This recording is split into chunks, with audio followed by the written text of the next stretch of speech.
not a bad thing for me. The early women's movement did that.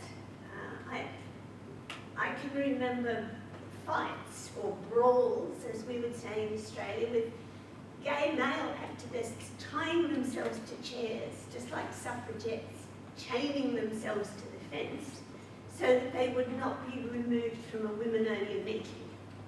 You know, there's a deep history of struggle over this type of thing.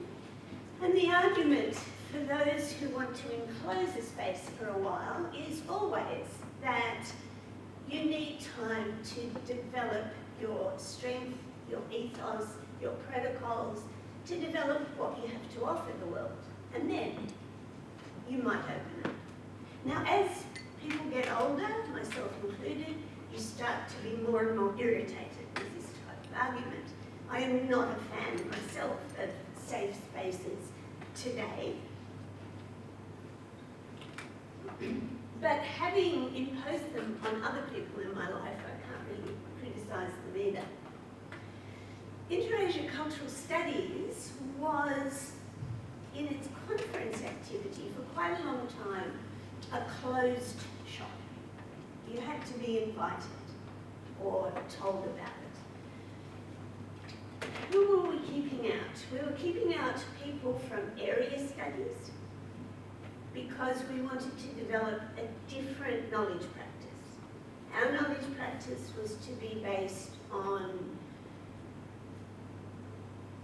the motion from ignorance to know how to desire to learn from people whom you had no expertise about.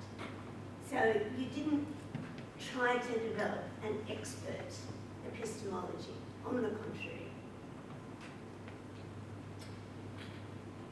Other not terribly welcome people were credentialing Asian Americans. People looking for a good CV line, already inhabiting a densely institutionalized space, and one that is not germane to the type of work we wanted to develop. And also nationalists and diasporics. Nationalists were unwelcome for, obvious reasons, I hope.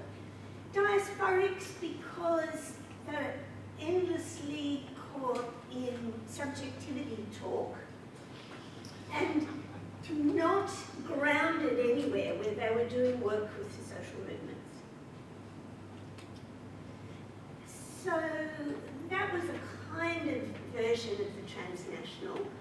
And common to all of these things, you would have some version of the funding and the status of the US Academy. That's under there. Area studies had strategic value for the United States in the Cold War period. Credentialing Asian Americans goes without saying.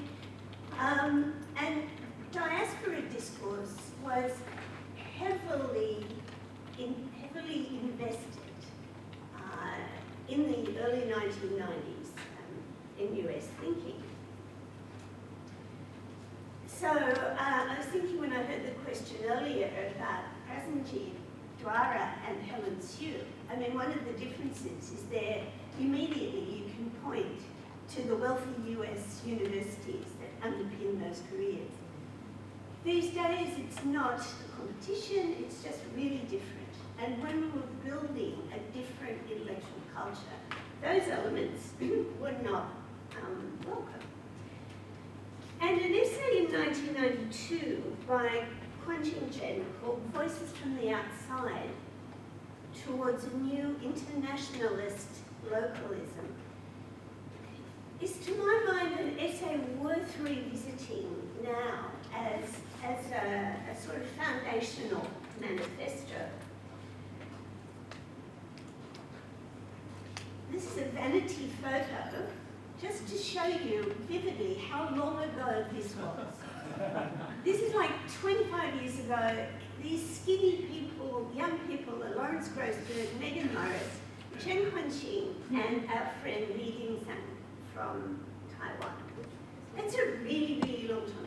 25 years, and I'm not going to spend a lot of time remembering, but I think it's a vivid reminder that it is a long time ago.